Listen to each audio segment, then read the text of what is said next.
गुरुनाथा हात जोडितो अंत नको पाहू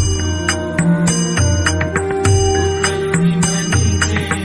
हित गुण सारे पद कवणाचा